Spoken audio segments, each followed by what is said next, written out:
Olá, seja bem-vindo a mais uma aula do curso Montagem e Manutenção de Computadores.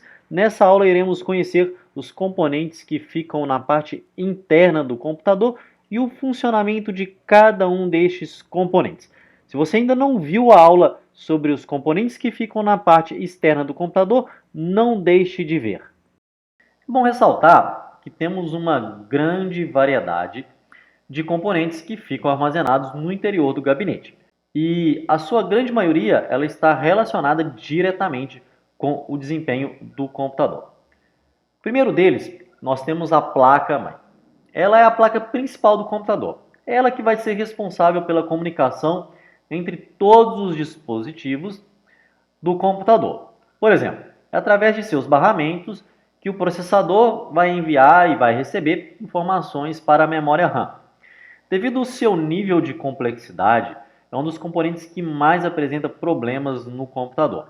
Por isso que é sempre importante instalar um modelo de marcas conceituadas, pois a probabilidade de apresentar problemas será bem menor. E normalmente ela terá um maior tempo de vida útil. Existem vários modelos de placa-mãe, mas os mais encontrados hoje em dia são o modelo AT e o modelo ATX. O modelo AT ele foi desenvolvido nos anos 80 pela IBM, foram bastante populares até a metade da década de 90, sendo copiada por diversos fabricantes. As placas-mãe do tipo AT foram uma das responsáveis pela popularização dos computadores pessoais, graças aos slots de expansão implantadas na sua própria estrutura. Essa característica ela contribuiu para moldar os computadores como conhecemos hoje. Com o formato AT, era possível trocar pentes de memória, processador e adicionar novos recursos como placas de vídeo e modem, através de barramentos ISA, EISA, VESA e, por último, PCI. Um dos grandes problemas do modelo AT é justamente a localização dos componentes internos. Como os barramentos eles ficam muito próximos um do outro, essas placas geravam muito calor. Com a dissipação dificultada pelos cabos e peças mal posicionadas, e para piorar, os gabinetes com poucos recursos de ventilação, o risco de superaquecimento era iminente. Já as placas ATX, elas foram desenvolvidas pela Intel em 1995. Elas vieram para sanar vários problemas encontrados nos modelos AT. Um deles é em relação à alimentação. Como o conector da fonte dos modelos AT podiam queimar os componentes colocados de forma errada, as placas ATX possuem um conector único de 24 ou 20 pinos, que não podem ser encaixados de forma errada. As placas ATX também introduziram o conceito de fonte inteligente. Para desligar o computador nos modelos AT, era preciso dar o comando no software, esperar uma mensagem para desligar a máquina no botão do gabinete. Nos modelos ATX, esse problema ele foi totalmente solucionado, bastando apenas desligar a máquina pelo sistema, sem a necessidade de apertar qualquer botão. O layout dos componentes da placa também foi totalmente redesenhado. As placas-mãe ATX trouxeram ainda um grande avanço e contribuiu para a dissipação do calor. Nos modelos AT, o único conector soldado na placa-mãe era o do teclado. Qualquer periférico adicional, como mouse, vinha da placa-mãe por um cabo. Nos modelos ATX, vários conectores foram soldados na placa e ficam acessíveis através do gabinete. É bom lembrar que atualmente as placas AT elas estão obsoletas e as mais encontradas são do tipo ATX, apesar de já existir algumas evoluções como as placas-mãe do tipo BTX. Aqui nós podemos ver a diferença entre as duas placas-mãe. Então a gente pode ver que de fato a placa-mãe ATX ela trouxe uma evolução maior e mais dispositivos acoplados nela, o que é diferente da placa-mãe AT, onde você deveria conectar todos esses dispositivos. Agora que conhecemos a função da placa-mãe e vimos as diferenças entre a placa-mãe AT e a placa-mãe ATX, vamos ver aonde fica cada componente. A localização desses componentes vão variar de acordo para placa-mãe para placa-mãe, mas na maioria dos casos eles ficam praticamente na mesma localidade. Aqui nós temos os slots de memória, é aqui onde que nós vamos colocar a memória RAM no nosso computador. Logo acima nós temos o que a gente chama de socket, que é onde nós vamos colocar o processador. Temos também os slots IDE. Aqui nós temos o conector de alimentação, é onde nós vamos alimentar a nossa placa-mãe com energia. Aqui temos a BIOS. Temos também a ponte sul. Aqui, entradas de PCI Express, a bateria, a ponte norte. Temos os slots SATA. Temos os jumpers do gabinete. Temos também aqui os jumpers de saída auxiliares. Temos aqui a entrada de PCI Express 16X. Temos os conectores traseiros, onde que vão ter ali entradas USB, conectores de áudio, conectores de microfone, mouse, teclado. E por fim aqui nós temos os slots PCI. Para que os componentes da placa-mãe se conectem, existem os chamados barramentos. É o caminho responsável por interligar um determinado componente ao processador. Mas, tecnicamente, o barramento é um conjunto de linhas de comunicação que permitem a interligação entre dispositivos, como a CPU, a memória e outros periféricos. Estes barramentos eles podem também ser chamados de interface, porta, conectores ou slots. Os barramentos eles são divididos em dois tipos. Nós temos o barramento local, também chamado de FSB, Front Size Bus. Consiste em um barramento de alta velocidade que vai trabalhar na mesma frequência do processador. Ele é responsável pela comunicação entre o processador, o chipset ponte norte, o chipset ponte sul, a memória RAM e o barramento AGP ou PCI Express. E temos também os barramentos de expansão, que são responsáveis por possibilitar a conexão de placas de expansão no computador.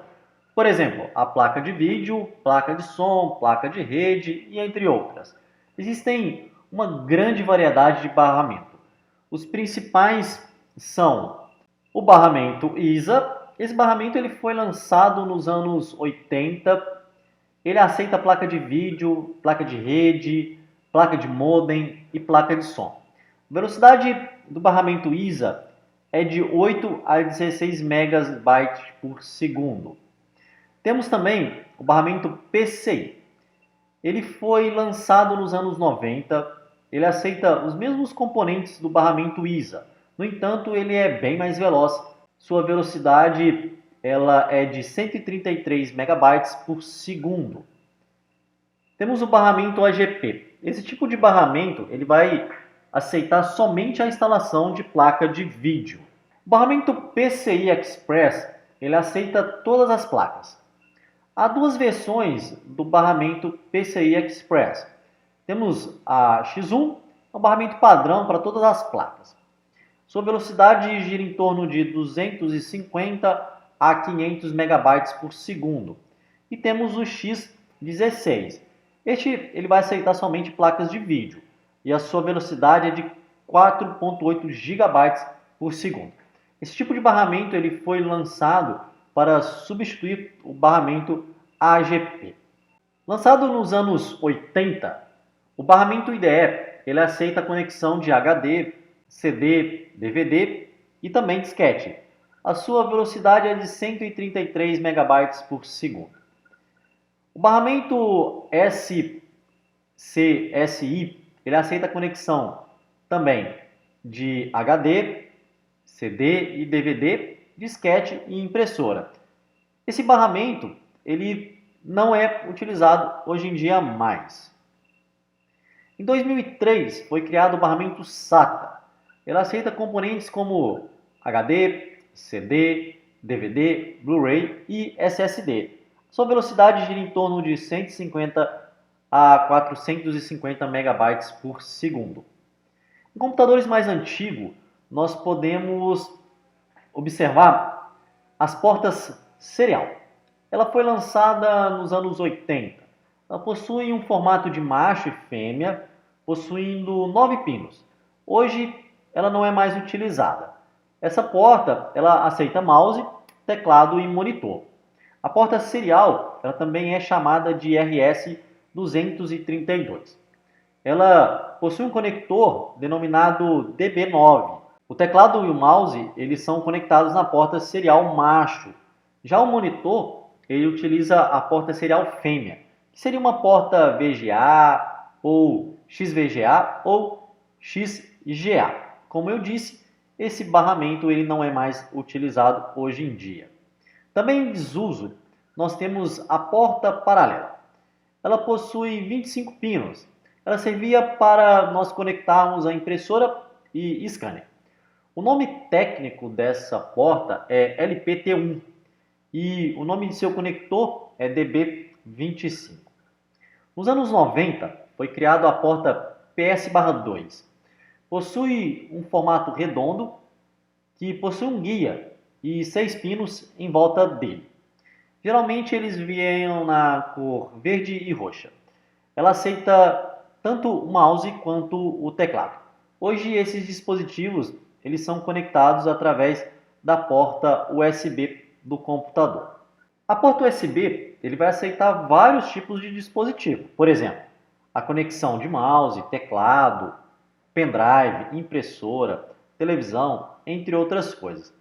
A porta USB ela aceita até 127 conexões simultâneas. E por fim, nós temos a porta HDMI. Ela foi criada em 2004 e ela é usada para áudio e vídeo. Dentro da placa-mãe, também temos a BIOS, Basic Input Output System, traduzindo para o português, Sistema Básico de Entrada e Saída. A BIOS trata-se de um mecanismo responsável por algumas atividades consideradas corriqueiras em um computador, mas que são de grande importância para o seu correto funcionamento. Se a BIOS para de funcionar, o computador também para de funcionar. A BIOS é um aplicativo responsável pela execução de várias tarefas executadas no momento em que você liga o computador até o carregamento do sistema operacional instalado na máquina. É na BIOS que você pode visualizar e alterar algumas informações do seu computador através do software que chamamos de Setup. Aqui a gente pode ajustar o relógio do sistema, verificar a temperatura da placa-mãe e do processador ou até mesmo conferir a velocidade com que o cooler está girando.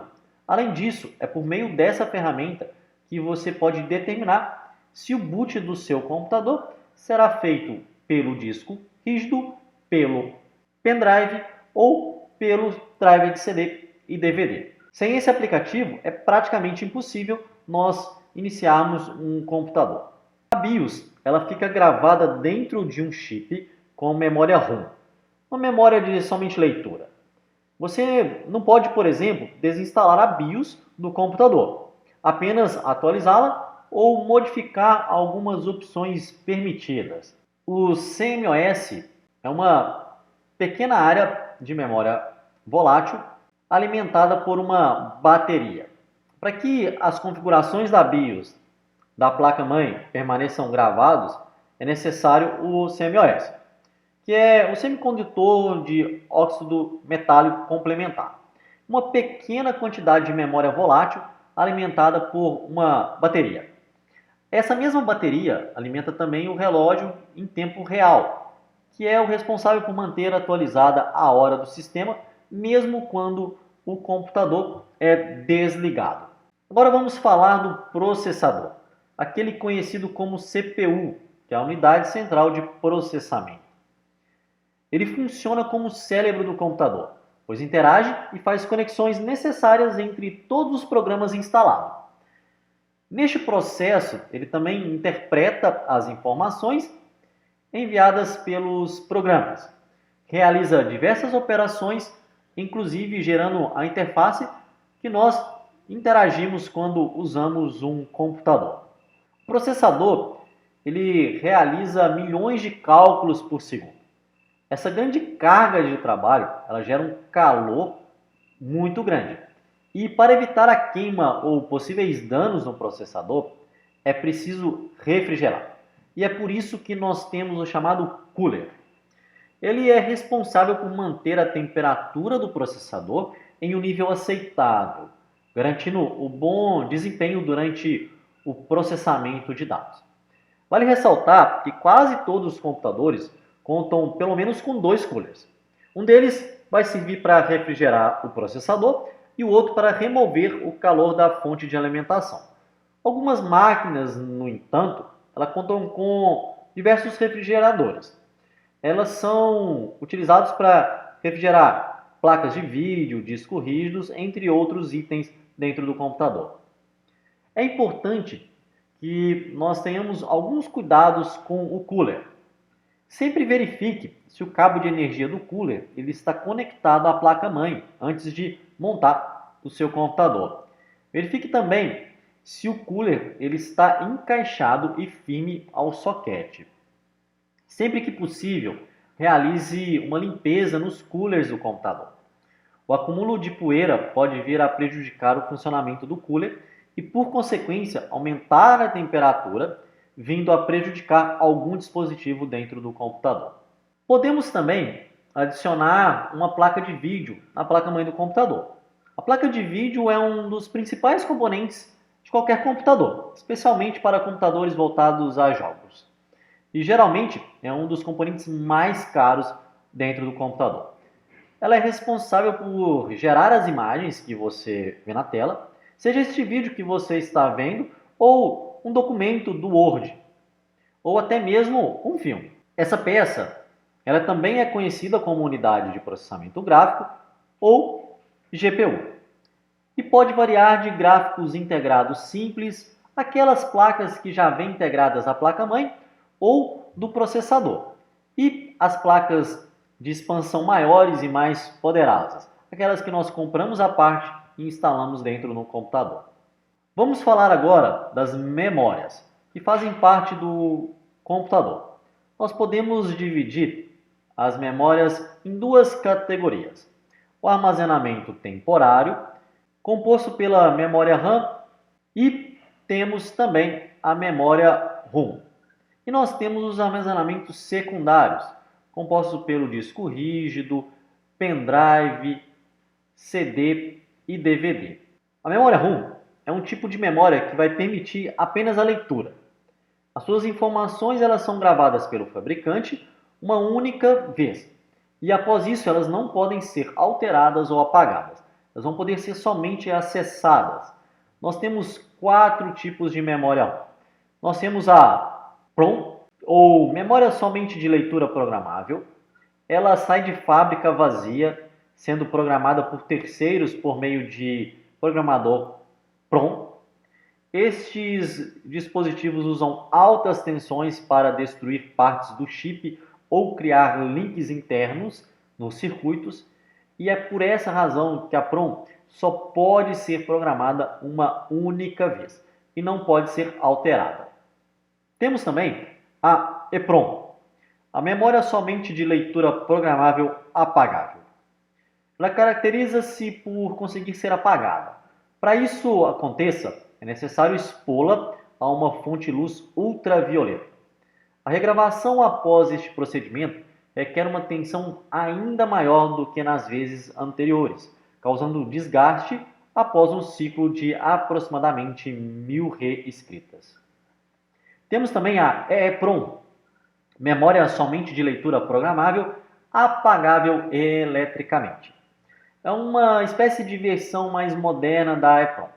Ela pode ser apagada e reescrita via eletricidade e não por luz ultravioleta.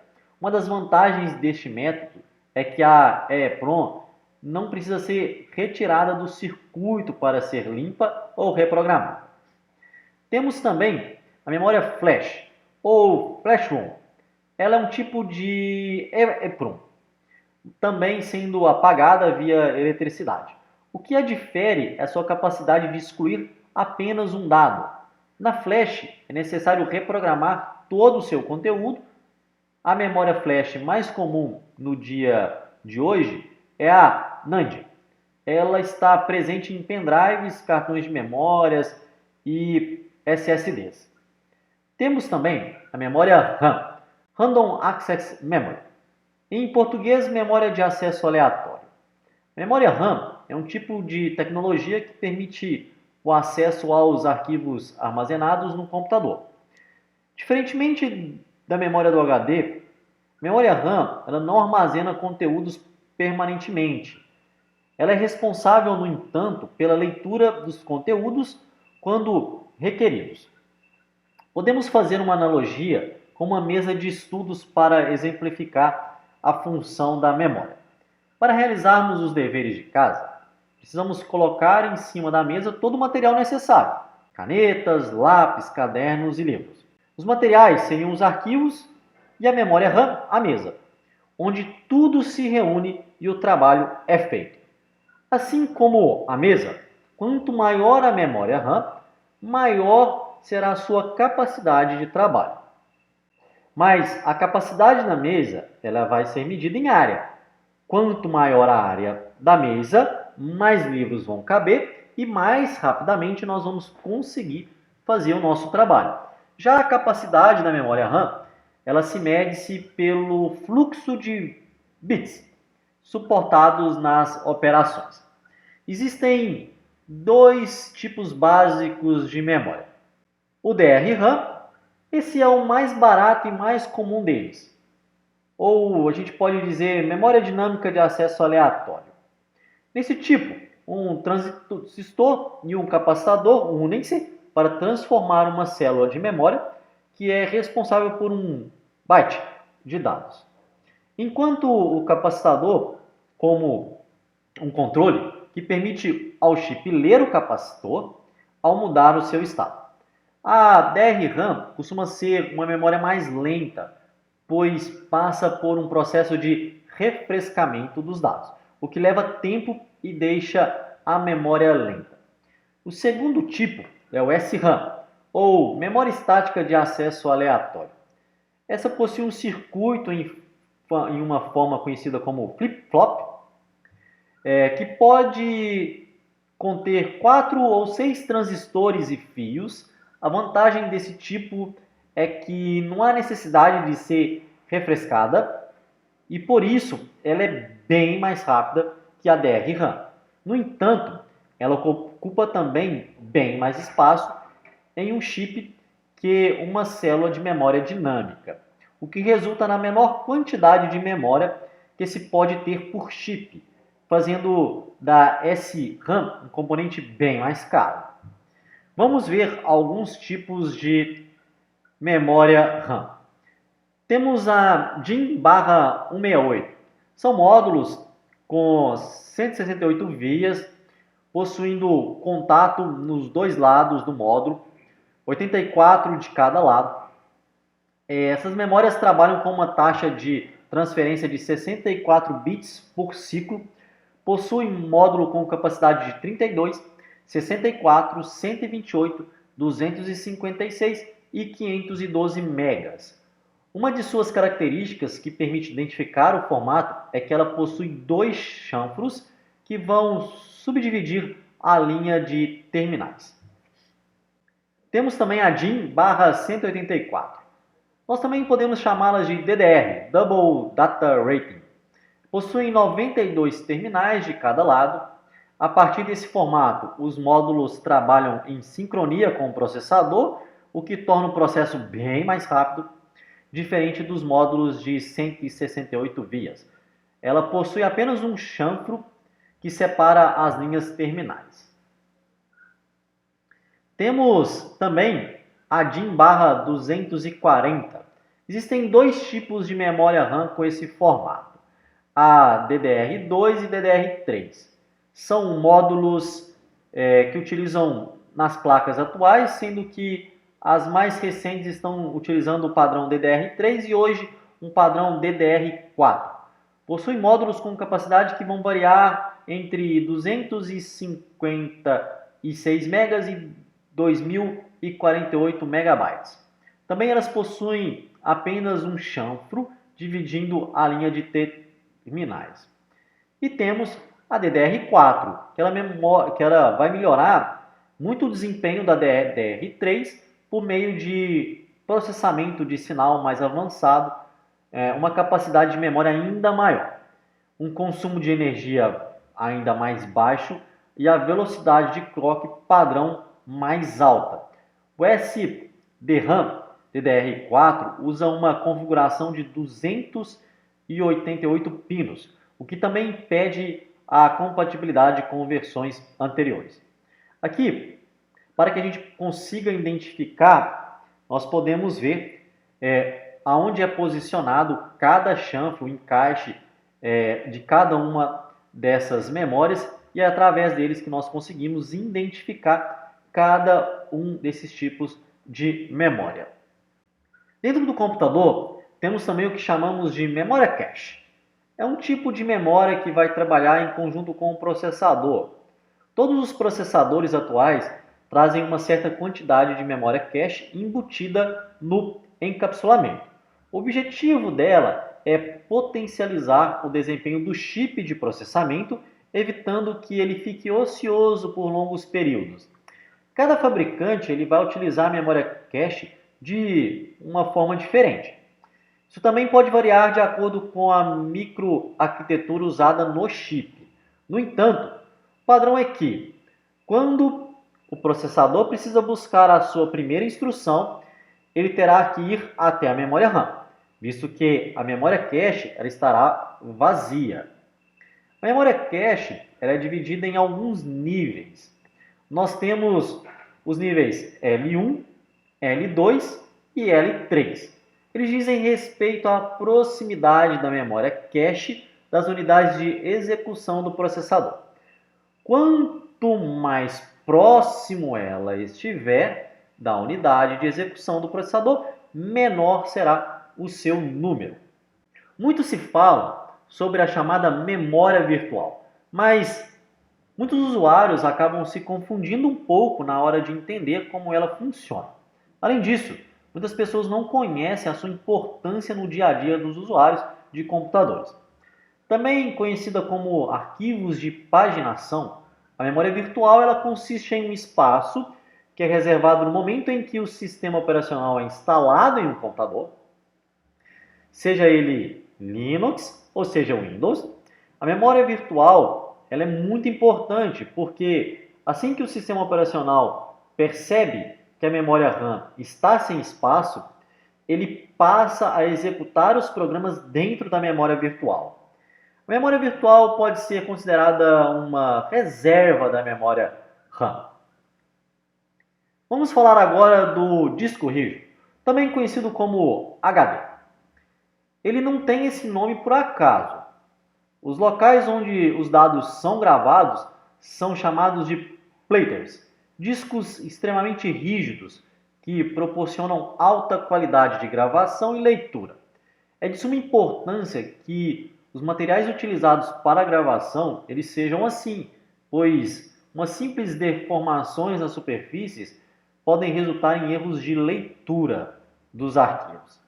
É o principal dispositivo de armazenamento secundário do computador. Ele tem a capacidade de armazenamento muito superior aos discos removíveis, chegando a alguns terabytes de capacidade. A gravação e a leitura ocorrem através do magnetismo. Nós temos dois tipos de HD, o IDE e também temos o SATA. Independente do padrão de HDs, as características internas são as mesmas. Eles possuem alguns componentes que vão possibilitar a leitura e a escrita dos dados. Aqui a gente pode observar todos os componentes internos e externos do HD. Aqui temos os discos platers, nós temos as cabeças e braços de leitura eletromagnéticas, entre outras partes. Os HDs, eles também podem ser conectados através do cabo FLAT ou IDE e através também de cabos SATA. Neste caso, o HD com entrada SATA. Além dos HDs, nós temos os chamados SSDs, uma tecnologia contada para substituir os HDs, principalmente para que desejam um maior tamanho de armazenamento e rapidez no computador. Ele também tem como função armazenar dados, porém ele tem uma tecnologia totalmente diferente do HD. O armazenamento é realizado em um ou mais chips de memória.